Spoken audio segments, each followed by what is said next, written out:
Menina, você viu a última entrevista do Lula? Não viu, não? Eu te entendo, foi na Rede TV. Quase ninguém viu, mas foi bem importante. Teve falas inéditas para pelo menos 3 assuntos. Política externa. O governo de Israel fosse compreender. Eu não esperava, porque eu conheço o cidadão. Conflitos institucionais, o popular golpismo. Em nenhum momento da história desse país os militares estão sendo punidos como estão sendo punidos agora. E por fim, o meu, o seu, o nosso dinheiro. Nós vamos crescer mais do que qualquer previsão. A gente vai dedicar um segmento desse programa para cada um desses temas. Se bem que tem um quarto assunto aí que deve ser prioridade para muita gente. O cidadão, que eu não sei quem é, está dizendo que eu estou morto.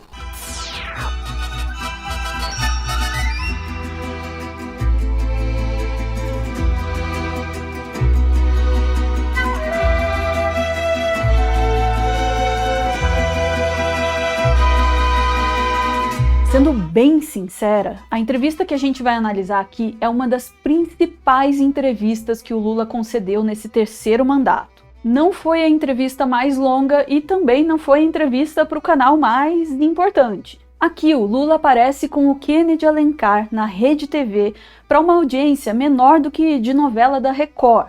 Ainda assim, vale a sua atenção e vale muito, porque ajuda a gente a formar uma expectativa de como o Brasil vai lidar com os 3 assuntos que eu mencionei ali nessa abertura. E eu adoraria ir direto para esses temas, mas prioridades. O Lula negou que tenha clones dele governando por ele. Sim, porque você pode achar que essa bobagem está superada, mas não tá não.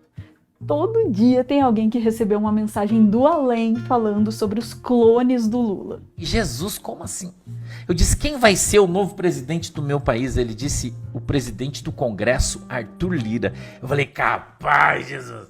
Então sim, nessa entrevista com Kennedy Alencar, o Lula precisou explicar que não, ele não é um clone de si mesmo. Vamos ver. Esse dia eu estava vendo um vídeo, alguém me mostrou um vídeo, um cidadão, que eu não sei quem é, estava dizendo que eu estou morto. Não, o Lula está morto. Sabe, a história dos clones, a fake news, a mentira. Esse aí já é o 4º sósia dele, ou seja, ele agora só resta ele. Não dá para levar isso a sério. Ah, eu já consigo imaginar as manchetes. Brasil paralelo, clone de Lula nega ser clone de Lula. Fica a dica.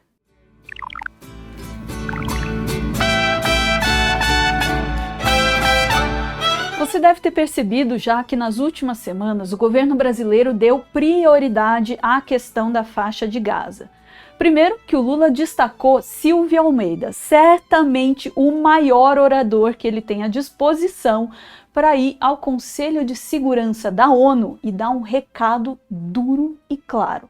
Instamos o Estado de Israel a cumprir integralmente as medidas emergenciais determinadas pelo tribunal, no sentido de que cessem as graves violações ao direito humanitário e impedir o cometimento das condutas tipificadas no artigo 2º da Convenção, que incluem matar ou submeter intencionalmente um grupo à condição de existência capaz de ocasionar-lhes a destruição física total ou parcial, ou seja, genocídio.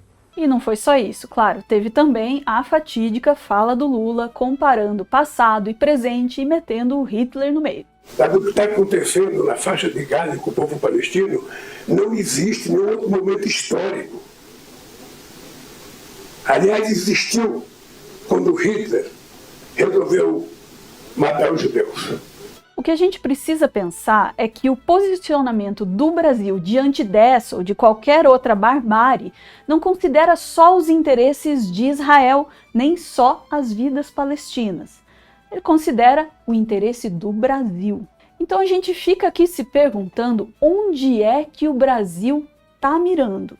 E essa entrevista ajuda a gente a entender. Primeiro, o Lula teve que se defender da acusação de antissemitismo. Isso é mais do mesmo. Seria até espantoso se o Kennedy Alencar não tocasse no assunto ou mesmo só tangenciasse ele, né? Eu não esperava, sabe, que o governo de Israel fosse compreender. Eu não esperava, porque eu conheço o cidadão, historicamente, já há algum tempo, eu sei o que ele pensa ideologicamente.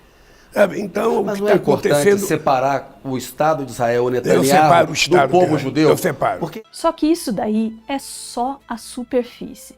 Quando o factoide é finalmente superado, vem uma conversa muito séria. O Lula relaciona as guerras mais recentes à falta de força da ONU. O Kennedy se interessa e não demora muito para a gente estar falando de geopolítica de verdade. É importante lembrar que o Tribunal Internacional já julgou Israel. Acontece que Israel não obedece nada. O senhor, como líder, quis chamar a atenção para o problema e não se calar diante de um genocídio. É responsabilidade. Não ficarei silencioso diante do genocídio. A minha luta contra a desigualdade racial, a desigualdade educacional, a desigualdade da fome, a desigualdade de renda, a desigualdade de cor, passa também por a luta contra a guerra da Ucrânia e contra a guerra de Gaza. Opa, indo com o dedo na ferida, hein? Eu fui contra a guerra do Iraque. No Iraque se inventou uma mentira que o Saddam Hussein tinha armas químicas para invadir o Iraque. Isso, eu era nem presidente ainda, eu fui convidado pelo Bush em dezembro de 2002. Eu cobri essa viagem pela Folha com o senhor em dezembro de 2002. Naquele tempo se dizia que tinha armas químicas no Iraque, que era preciso acabar com o Saddam Hussein. Pegaram o Saddam Hussein, enforcaram o Saddam Hussein, destruíram o Estado e cadê as armas químicas até hoje? Quem dizia que não tinha era o Bustani, que era embaixador brasileiro e era diretor da agência. Tá? Aí, a mesma coisa fizeram com a Líbia. Sabe? Sim. No momento em que a Líbia estava... O Gaddafi já não oferecia perigo a ninguém, ou seja, entraram e sem pedir pelo Conselho de Segurança, porque todas essas guerras, ninguém pede para o Conselho de Segurança. O Putin invadiu a Ucrânia, não pediu para o Conselho de Segurança. Os Estados Unidos e o Iraque não pediram. E a Inglaterra e a França invadiram a Líbia sem pedir. Esse é o ponto, né? Parece que alguns podem passar por cima dos conselhos, das regras, dos acordos, e outros não. Vamos lembrar da decisão quando Mauro Vieira era presidente. Nós tivemos 12 votos favoráveis à proposta do Brasil, nós tivemos 2 votos neutros e 1 voto contra. De quem? Dos Estados Unidos, que vetou. Esta semana passada, outra vez uma decisão. 13 votos favoráveis à moção, 1 voto contra dos Estados Unidos e 1 veto. Assim não é possível. Eu não sei para você, mas para mim tá parecendo que o Lula vê na guerra um argumento para defender posições melhores para países pobres e fudidos na ONU. E você sabe quem é considerado pobre e fudido? Você, brasileiro. Caso você não saiba, nós somos todos pobres e fudidos. Na mídia independente, o que mais tem é espaço para plantar ideia. Vem florescer com a gente! Tens o que é preciso para patrocinar essa doideira?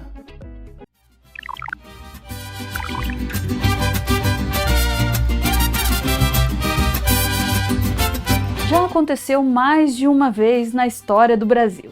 Os militares tomam o poder na base da violência, exercem o poder na base da violência e quando a casa cai, porque a casa sempre cai, eles pedem arrego.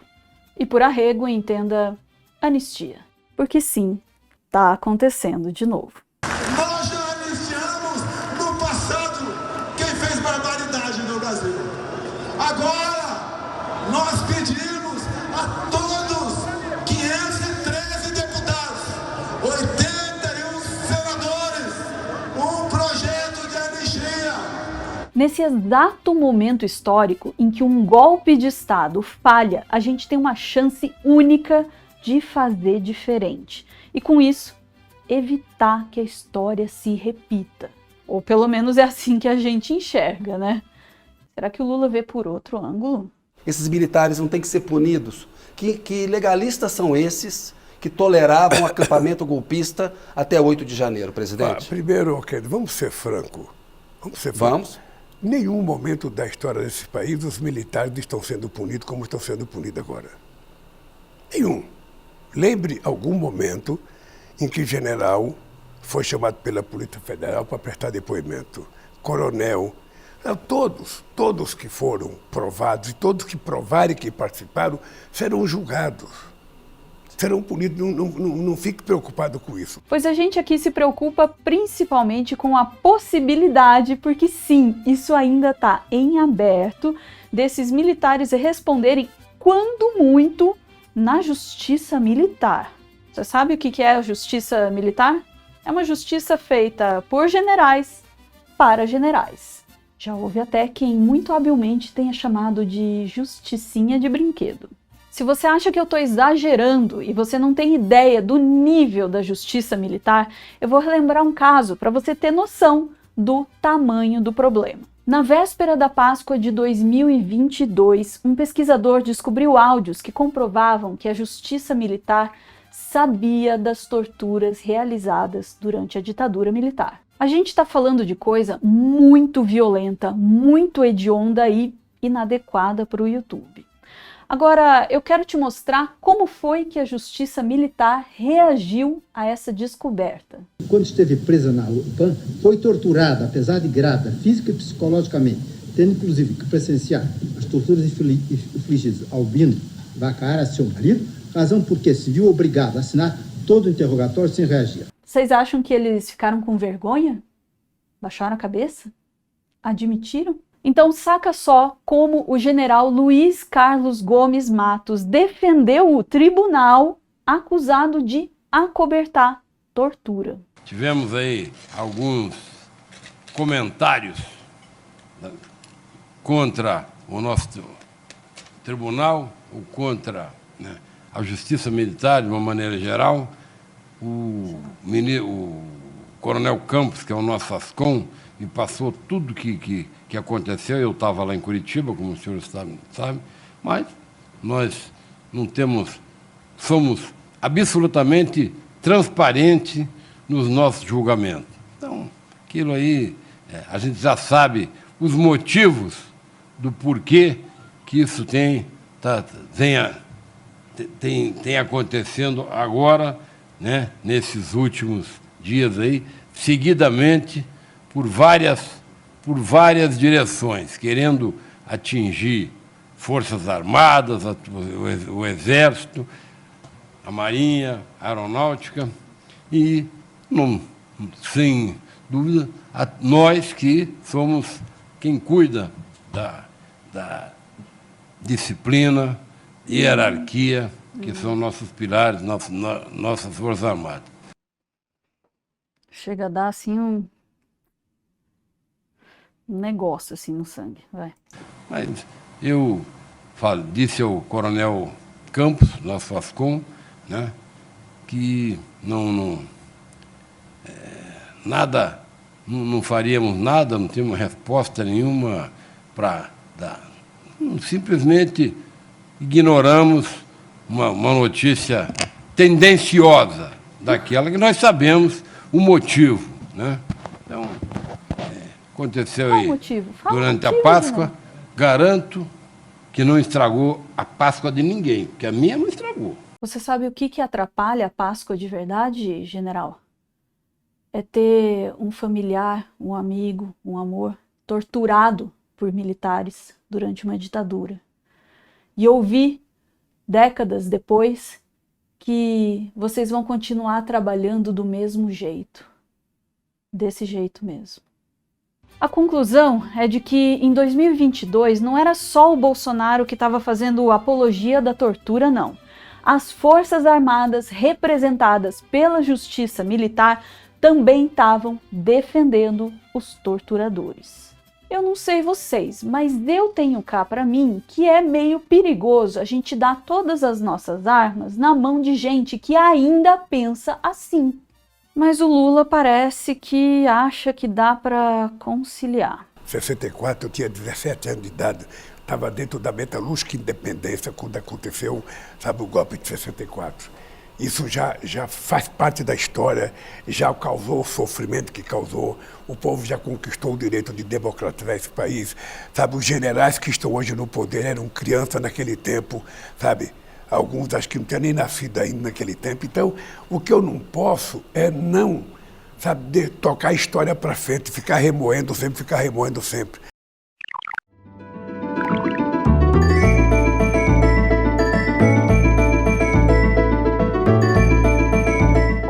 na mostra de arte digital do Meteoro, nós temos sem A, sem H, eu não sei pronunciar esse nome, mas a arte é muito legal. Tá ali sem H-A-H. Olha que incrível. Tem umas coisas que são muito... Elas são simples, mas provocam muita sensação, ó. Esse daqui me dá assim no coração.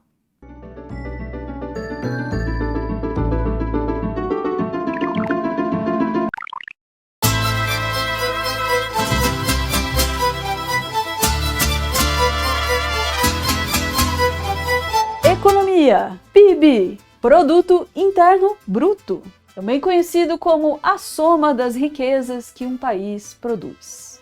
O PIB, ele ainda é tido, embora devidamente contestado, como um dos principais indicadores de que um país vai bem. No Brasil, a gente está tentando adivinhar o crescimento do PIB para esse ano. E aqui vai a previsão do mercado, 1,6%. Acontece que o Ministério da Economia tem outra previsão e ela destoa bastante, 3%.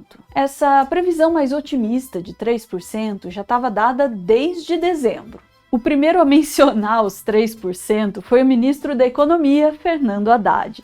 Os resultados de 2023 tinham acabado de sair e ele estava empolgado. E foi até bastante criticado por isso. Ele fez achar que a previsão não tinha embasamento. Talvez o Haddad tenha realmente lançado a expectativa meio cedo demais. Foi só agora, em fevereiro, que saiu o resultado técnico do monitor do PIB, respaldando de maneira mais robusta a previsão dele. E é aqui que entra de novo a entrevista do Lula com o Kennedy Alencar. Nessa entrevista, ele assume essa previsão e ele se dispõe a bancar esses 3%. Eu tive a semana passada com a presidenta do Citibank aqui, ela falou para mim, para o Haddad, presidente, há muitos anos eu não via o otimismo de investimentos estrangeiros no Brasil como a gente está vendo agora. Isso dito pela presidenta do Citibank. Quanto que vai bater o PIB, o crescimento do PIB, o senhor acha? Não, veja, aí eu vou votar. Em janeiro do ano passado, eu estava em Hiroshima, quando a presidenta do FMI veio me dizer que a economia brasileira iria crescer 0,8%. Eu falei para ela muito simpaticamente assim, minha querida, você não conhece o Brasil. E se você não conhece o Brasil, não tenta adivinhar o que vai acontecer no Brasil. A gente vai crescer mais. E o mesmo vou te dizer agora, Ken. Os pessimistas, aqueles avalistas, sabe, de prejuízo, aqueles avalistas de desgraça, não, porque não vai crescer, porque a coisa está ruim. Primeiro vai crescer. Nós vamos crescer mais do que qualquer previsão. Nós vamos chegar a 3 ou um pouco mais de crescimento esse ano. É o que está acontecendo e vai acontecer. As pessoas vão começar a comprar. É só você pegar a questão de crédito. Nós vamos anunciar mais coisas importantes ainda. O que anuncia? Não está tudo pronto. Nós vamos anunciar. Nós vamos anunciar crédito consignado para o conjunto da classe trabalhadora brasileira. Porque hoje o crédito consignado é só para aposentado e funcionário público. E são mais de 40 milhões de pessoas que vão ter acesso. Crédito consignado para os trabalhadores. É isso. Está planejando isso? Nós vamos mostrar o que vai acontecer nesse país. Tá. Sabe, as pessoas vão aprender a fazer economia, sabe, com a coisa prática. Sabe? Se não tiver dinheiro circulando, a economia não vai para lugar nenhum.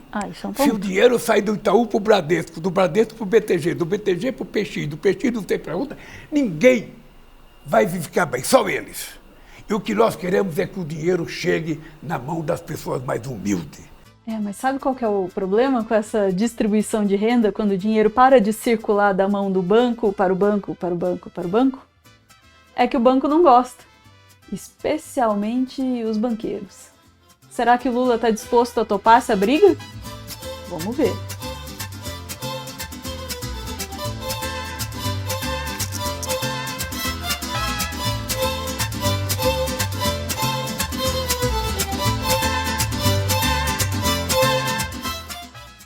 Capaz, Jesus.